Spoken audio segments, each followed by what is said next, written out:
Nós saímos do Rio de Janeiro e vamos agora a Brasília com o Liberdade de Opinião. Vamos ouvir as análises do jornalista Alexandre Garcia. Alexandre, boa sexta-feira, hein? Bem-vindo mais uma vez ao Liberdade.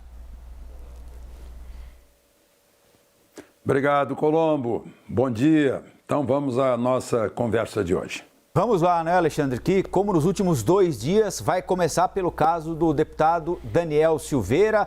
Aparentemente estamos mesmo chegando a um momento decisivo, está marcada para hoje, às 5 da tarde, a votação na Câmara sobre a permanência ou não do deputado na prisão. Segundo a nossa analista de política, Thaís Arbex, a deputada Magda Mofato, do PL de Goiás, é a relatora do caso.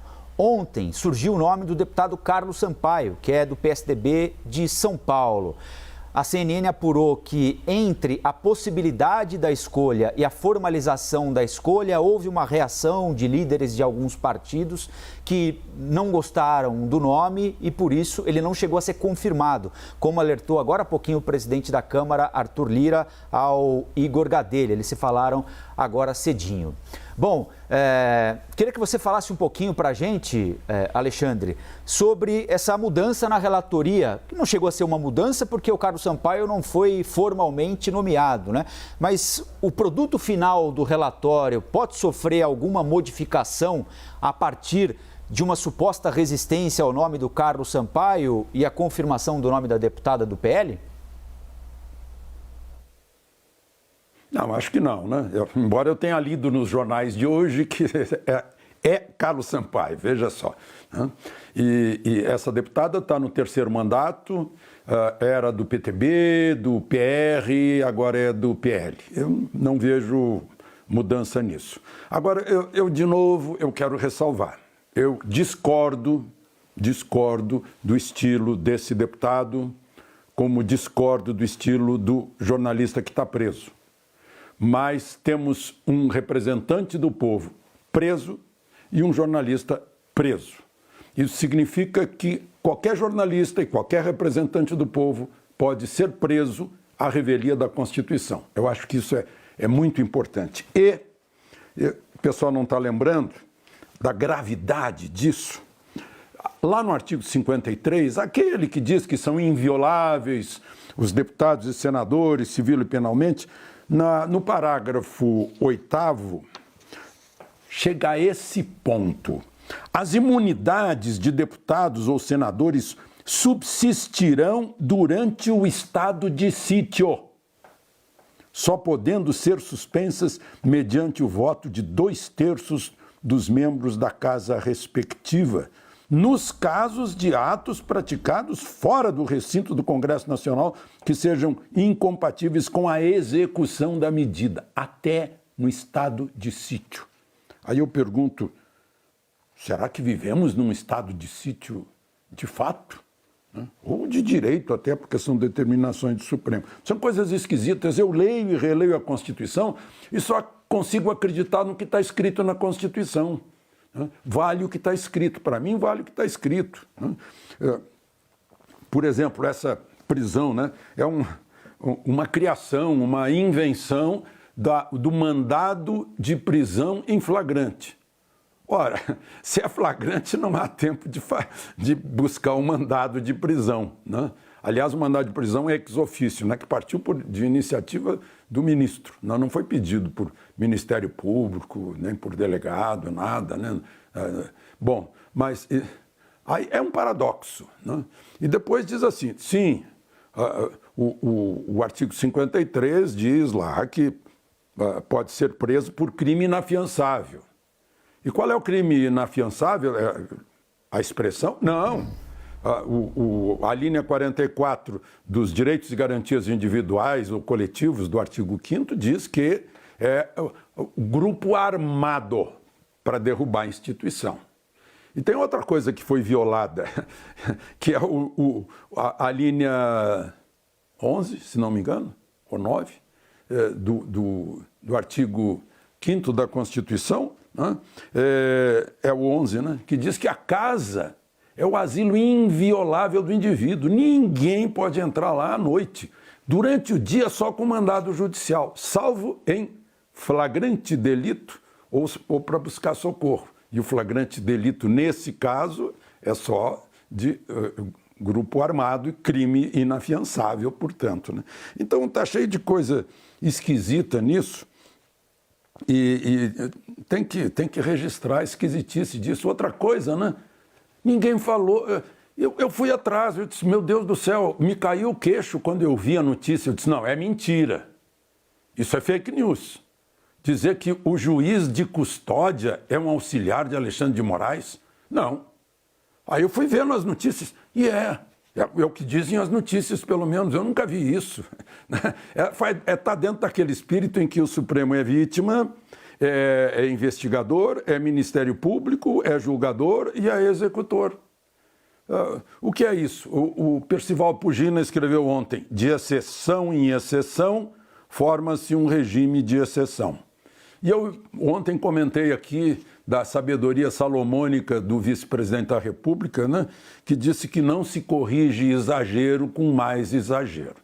Então é preciso registrar isso, embora eu não concorde com a fala desse deputado. Né? Aliás, eu leio uma coisa no jornal e vou ouvir o deputado e não é o que está escrito no jornal, que ele pregou a volta do AI-5, eu não vi isso. Aliás, um paradoxo, outra ironia do Supremo, né?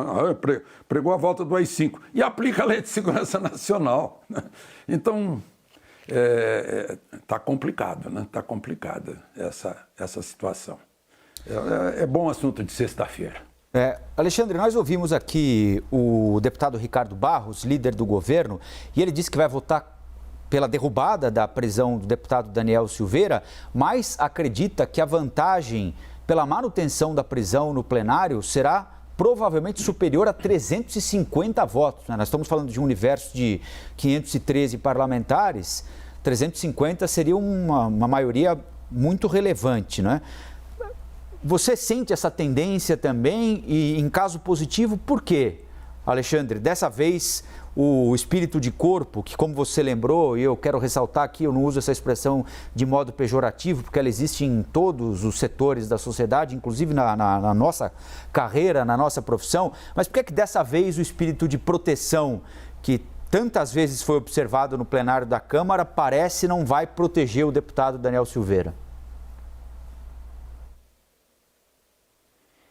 Lá no Márcio Moreira Alves, que é um caso, digamos, semelhante, né? Não houve voto suficiente para atender ao ministro da Justiça que estava pedindo licença para processar o Márcio Moreira Alves, também por crime de opinião. Né? Então, mas eu acho imprevisível. O líder, provavelmente, o líder Ricardo Barros, conhece mais a tendência do que eu, então eu não vou arriscar. Bom, vamos falar um pouquinho de economia agora, depois a gente segue acompanhando o caso do deputado Daniel Silveira, né? Só um pouquinho. Claro, Alexandre. Só um pouquinho, porque eu vi aí que a gente... Meu Deus do céu, é muito grave, a gente não entendeu ainda. Vocês viram, todo mundo viu o silêncio dos inocentes. Né? Em inglês é o silêncio dos cordeiros. Né? E eu vejo, parece que está se reescrevendo, se atualizando a fábula do lobo e do cordeiro. Parece que a alcateia disse para o rebanho, olha, não fiquem com medo, a gente só vai comer os que nos ofendem. Né? Vocês podem ficar tranquilos. Só que vai chegar um ponto em que não vai haver mais os que ofendem os lobos. E os lobos não vão virar vegetarianos. Né? Então, está em jogo a liberdades, o cumprimento da Constituição. Isso não é coisa pequena. Isso é muito, muito grave. É uma questão de futuro dos nossos filhos, dos nossos netos. Temos que ler a Constituição, porque os alunos de direito devem estar confusos recebendo essas informações. Se vão ler lá o livro do ministro Alexandre de Moraes, por exemplo, né, eles vão aprender em direito constitucional que a imunidade parlamentar não considera sequer crimes, apologia ao crime, incitamento ao crime, apologia ao criminoso, vilipêndio oral, não considera nada, está acima de tudo isso. é para o representante do povo ter liberdade, né? Isso está num livro do Alexandre de Moraes. Então, eu só queria deixar isso bem assinalado, dessa tremenda preocupação em relação a este episódio, que a Câmara vai ter que resolver hoje, né? Já que são os nossos representantes. É isso, vai ser às 5 da tarde e nós vamos acompanhar aqui, é claro, na CNN. E podemos voltar a esse assunto a qualquer momento. Agora a gente vai falar um pouquinho de economia, então, Alexandre, porque a votação da PEC emergencial no Senado ficou marcada para quinta-feira da semana que vem. E, desde que aprovada, ela vai possibilitar a renovação do auxílio emergencial, porque, segundo a equipe econômica do governo, vai proporcionar um alívio fiscal. Os presidentes da Câmara e do Senado afirmaram que o auxílio emergencial é um dos focos, tanto do Senado quanto na Câmara, e nós vamos ouvir agora Arthur Lira e Rodrigo Pacheco. Todos os outros assuntos, eles são laterais. A nossa democracia é forjada em firmeza de posição de instituições, e nós com isso damos aqui uma demonstração clara para toda a população de que enfrentaremos os problemas. Essa aprovação pelo Senado Federal permitirá, através de uma cláusula de orçamento de guerra, uma cláusula de calamidade, que se possa ter a brecha necessária para implantar o auxílio emergencial no Brasil. Bom, como você já tinha adiantado há umas 2 semanas para quem nos acompanha aqui no Liberdade, Alexandre, a tendência é de um benefício com 4 parcelas de R$ 250, pagos em março, abril, maio e junho. Se for este mesmo valor fechado no plenário, o custo será de 30 bilhões de reais para o governo. A oposição diz que vai levar uma proposta diferente ao plenário, 6 parcelas de R$ 600. Alexandre, parece mesmo que estamos caminhando para os momentos finais dessa discussão, o auxílio emergencial vai voltar. Você acha que haverá espaço para discussão de um valor entre 250 e 600 reais e um prazo entre 4 e 6 meses? O plenário deve mexer com isso ou é o que o governo pode fazer, 4 parcelas de 250? Não, vai ser o governo, né? Essa é fácil de prever, né, esse resultado. A oposição não vai conseguir passar a sua tese, mas vai posar como mais boazinha que o governo, né? E faz parte da política, sempre foi assim.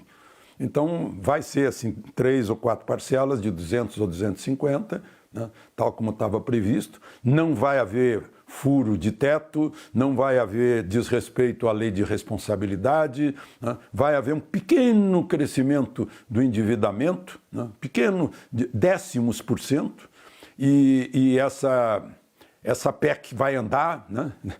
A gente sente firmeza, a gente vê uma imagem dessas, está lá presidente da Câmara, presidente do Senado, ministro Paulo Guedes, ministro Ramos, que faz a negociação política, estava lá o presidente da Comissão Mista do Orçamento, o relator da Comissão Mista do Orçamento, que é relator da PEC emergencial, todo mundo junto, em harmonia, resolvendo problemas do país, coisa que antes não havia na gestão Alcolumbre e Rodrigo Maia. Que diferença que eu tenho dito da água para o vinho. As grandes questões nacionais estão andando. Essa PEC emergencial está parada lá há 1 ano. Né? E vai andar agora com o tal que o Paulo Guedes chama de botão de calamidade. Né? Aí, botão de calamidade é o seguinte, não pensa que é só botão de calamidade. Não, tem consequência nos 3 níveis. União, estados e municípios. Espera aí, chega de gasto. Que história é essa? Não, gastaram um dinheirão desviando dinheiro de respirador, comprando respirador em loja de vinho, hospital de campanha. Essa calamidade é rigidez orçamentária de guerra. Tá? Agora, antes de encerrar isso, eu vou repetir o que disse o presidente Arthur Lira. A nossa democracia é forjada em firmeza de instituições. Ouvimos ele dizer isso há pouco. Eu peço licença para acrescentar o seguinte: a nossa democracia é mesmo forjada na obediência à Constituição, ao que está escrito na Constituição. Vamos falar de economia também, Agora, a partir do aumento no preço dos combustíveis, anunciado ontem pela Petrobras, já está em vigor a partir das 0 hora de hoje, sexta-feira. A gasolina na refinaria 10% mais cara, o diesel 15%.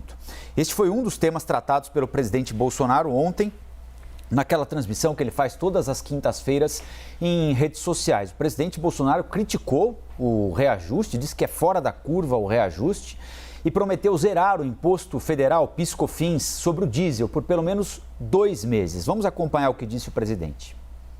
Eu vou criticar. É um aumento fora da curva da Petrobras. 10% hoje na gasolina e 15% no diesel. É o 4º reajuste do ano. A bronca vem sempre para cima de mim, só que a Petrobras tem autonomia. A partir de 1º de março também não haverá qualquer imposto federal no diesel por 2 meses. Por que por 2 meses? Que nesses 2 meses nós vamos estudar uma maneira definitiva de buscar zerar esse imposto no diesel. Alexandre, também nessa transmissão, o presidente disse que reafirmou que não interfere na estatal, mas que, abre aspas, alguma coisa vai acontecer lá nos próximos dias. Ninguém sabe exatamente o que ele quis dizer. Eu estou vendo aqui numa notícia no nosso portal, no portal da CNN, na matéria assinada pelo Fernando Nakagawa, que as ações da Petrobras estão caindo agora quase 3% em Nova York, reflexo da possibilidade de que essa fala do presidente signifique alguma mudança de rota mais grave na condução da Petrobras. A Bolsa de São Paulo só abre às 10 horas da manhã. O que é que está ao alcance do presidente da República, além de reduzir essas alíquotas de PIS/COFINS que ele já anunciou que vai fazer, para tentar conter o preço dos combustíveis, se a decisão de um governo liberal é permitir que os preços dos combustíveis variem de acordo com o mercado internacional? Pois é, a inflação ficou aí em 5%, o PIB cai aí uns 4% e o diesel sobe o que tem subido aí, né? Se a gente somar todas as altas do diesel aí vai dar muito, não é só a de hoje não, as anteriores. Eu acho que o presidente da República pode conversar com o presidente da Petrobras e dizer, olha, vocês não estão offshore. Vocês estão no Brasil, fiquem mais perto do Brasil. Vejam só, eu li no jornal, não sei se isso é verdadeiro ou não, né, que parece que o presidente da Petrobras, Castelo Branco, disse que não tem nada a ver com caminhoneiro. Né? Mas aí tem sim, tem a ver. Né? É o diesel que sai de lá que faz o caminhoneiro andar. Né? Não tem como. Né? Mas tem que preservar a empresa, que a empresa foi dilapidada pela corrupção, né? Pelo uso político da empresa, político e desonesto, né, em relação à Petrobras, como está comprovado aí na justiça. Então, eu acho que uma conversa seria bom. Vocês não têm nenhum economista aí que consiga chegar a um meio termo, né? O governo está fazendo a sua parte, tirando os impostos federais. Parece que o governador Romeu Zema de Minas Gerais disse que está disposto a fazer a sua parte também lá com o ICMS, que o ICMS é a maior parte, né?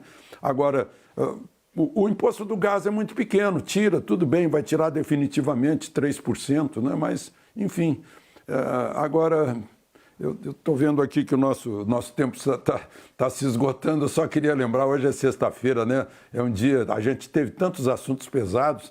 Quando eu vejo gás, assim, eu fico com uma lembrança da minha infância que não tinha gás. Né?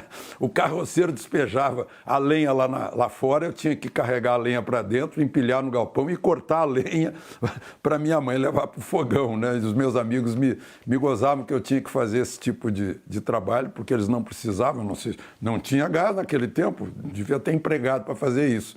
Mas hoje tem o conforto do gás, né? Que não precisa se abater árvore para ter calor em casa, mas o gás hoje é um elemento essencial para a vida das famílias. Daí também a necessidade de se olhar isso com um olhar social também. Alexandre, ótima sexta-feira, um excelente final de semana e nós voltamos a conversar segunda no Liberdade.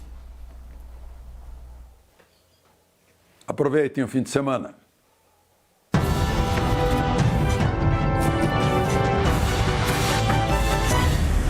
As opiniões emitidas pelos comentaristas do quadro não refletem necessariamente a posição da CNN.